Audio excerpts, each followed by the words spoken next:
Hey everybody, Chris Newhan here. I wanted to do a follow-up to the video I did discussing outsourcing, expand on that some more, and also cover some of the comments that I've received. For the most part, all the comments I got were overwhelmingly positive. People were thankful for learning an aspect of the industry that they didn't previously understand. The first thing I want to say is me explaining how something works. It's not advocating for it. It's just explaining it. If you don't have a particular set of knowledge, it doesn't make you dumb, doesn't make me smart. It just means that I have some knowledge that you may not. There's knowledge that I don't have that other people have. That should be obvious to everyone. Some people were referring to me as an apologist for CEOs.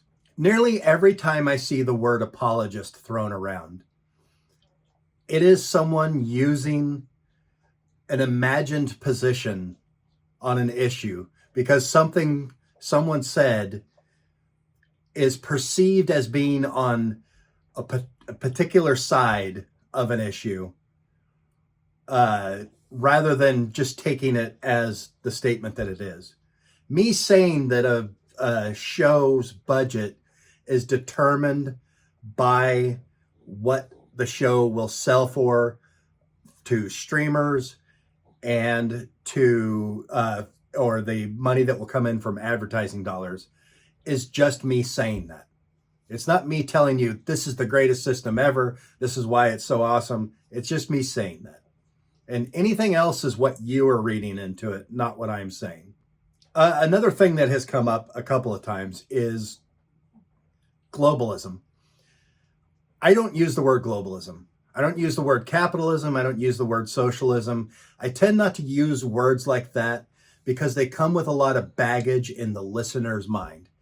And I would rather talk about the concepts of something rather than use a term, even if it's an accepted term or some buzz term, whatever thing that people use to describe a collection of ideas. I'd rather not use those. I'd rather discuss the issues, because what I think of as globalism and what someone else thinks of it could be completely different things. I mean, it runs the gamut from outsourcing all the way to Jewish conspiracies.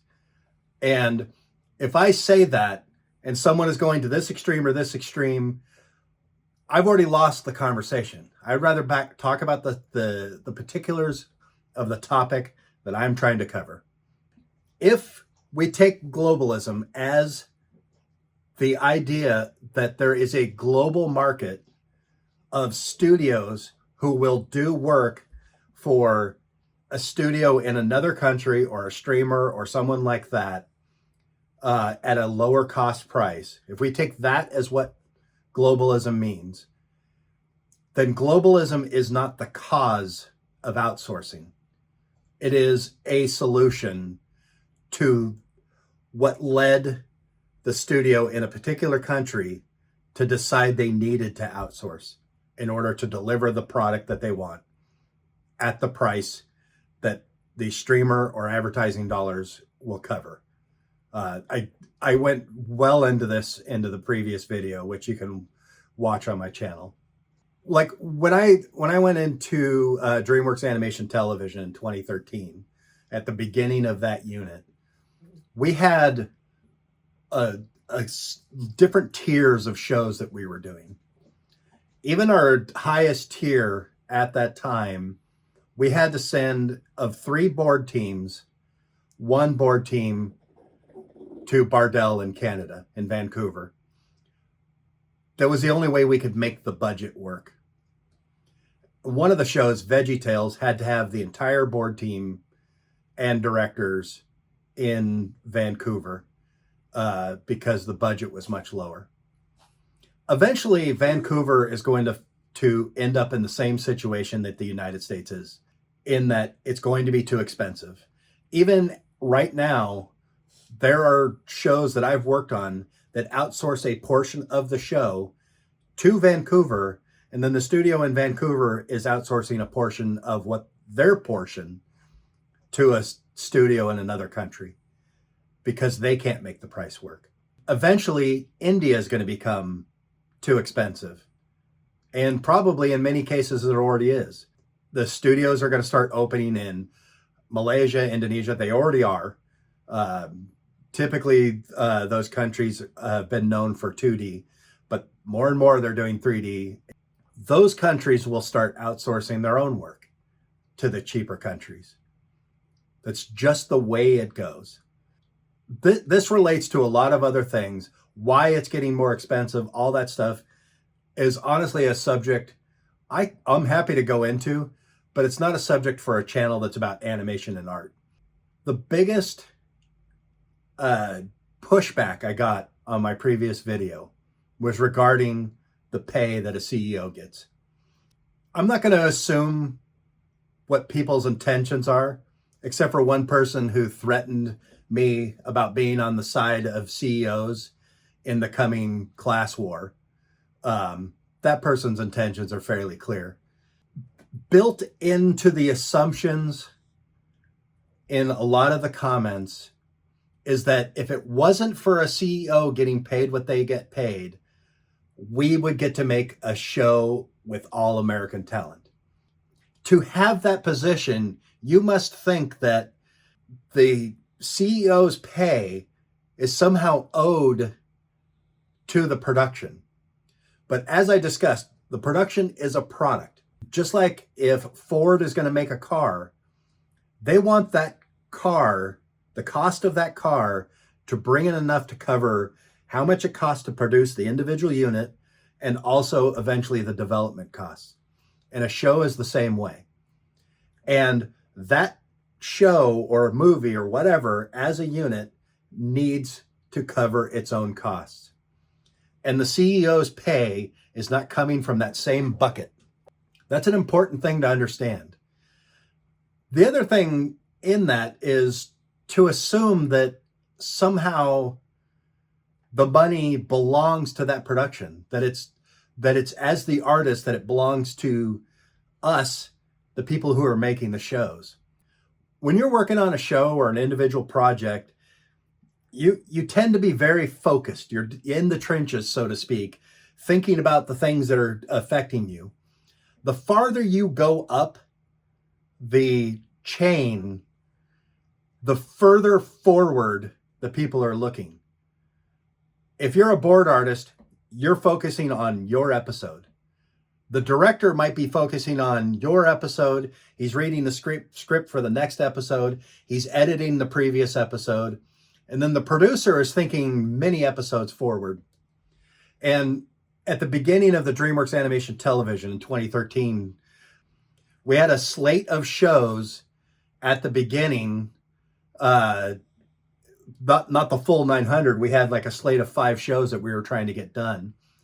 Once the group of us that started there brought in all the people, helped develop the pipeline, we brought in all the people for the individual shows, the board artists, the directors, the writers, all that stuff. Got all of those people working on their shows, like All Hail King Julian, The Adventures of Puss in Boots, and a couple others. Once those shows were running, we were on to the next projects. We were looking, say, 6 months or a year ahead on making sure we had enough people to do what we needed to do, making sure we had enough vendor studios to do the work we needed to do, or that they hired enough people. That was our focus. We were looking forward. But then the development execs and those people were looking a year or two in advance. They were looking at like buying the rights to graphic novels, existing TV shows, stuff like that. They were looking to get the next thing in the pipe. So when All Hail King Julian ended, they had another show to slot in to the streamer. And hopefully for all of us artists, that means we get to slot into those shows that they are looking out months or years in advance trying to get coming in. So what they're doing is a completely different set of tasks than you as an artist, or even as a production person, even as a director or a showrunner. There's a thing that you have to take care of, and there's something that they have to take care of. And the pay that someone like a CEO or someone like that makes may seem outrageous to you. I mean, the numbers are huge. There's no question about it. Especially, if you're making $1,000 a week and they're making that in a second, it's shocking to you. But the reason they make that pay is because to the studio or to the corporation that is hiring that person, they are worth it. They are proven that they are worth it because they keep the studios, the corporations profitable, or at least they have a hand in it. Again, this isn't a defense of CEO pay, it's an explanation of it. Even with all the golden parachutes and all that kind of thing, the person or the board of directors or whoever that's hiring that person has deemed it valuable to them to pay that person. And that goes for any employee. If someone's hiring you for $1,000 a week, it's because they expect to get 1,200, 2,000, whatever value out of you. If you're the one paying the bills, you get to make that choice. If you as an individual creator decide you're going to make a short film and you have to hire your friends and all that stuff, and you have to make the choice of whether you are willing to pay an artist is worth it for you to complete your project. It doesn't have to be a project that you think is going to make any money. You just have to decide that it's worth it. At the point of each purchase or investment or anything like that, you have made a choice that it is worth it. It doesn't mean that it's the best choice, but at that moment, you made a decision that a particular purchase is worth it. So my goal with the previous video and this video is to just give people some knowledge about how the industry actually works. It's not to advocate for it. It's not to say it's right or wrong either way. It's just to explain how it is. So when you're feeling like a victim to layoffs and all this stuff, which I don't know if victim's the right word, but we all are.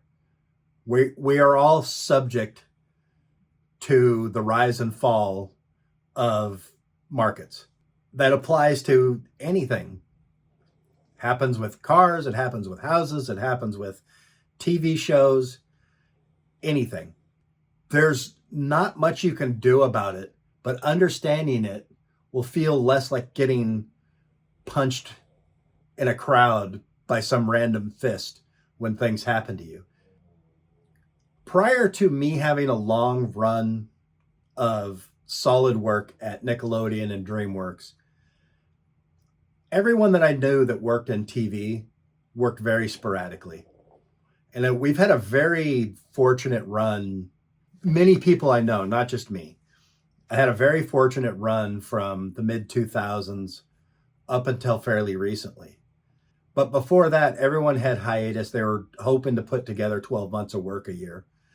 Hopefully, if you're in that situation, that you learn that you have to save your money.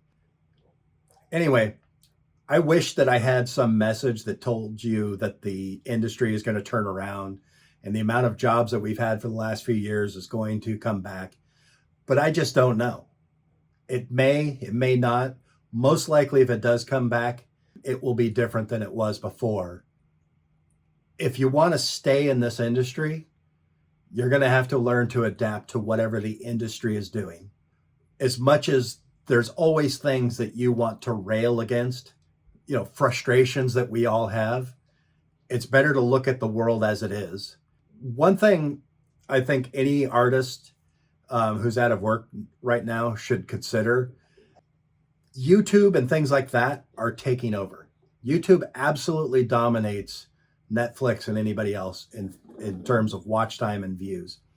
And there are YouTube channels that employ people.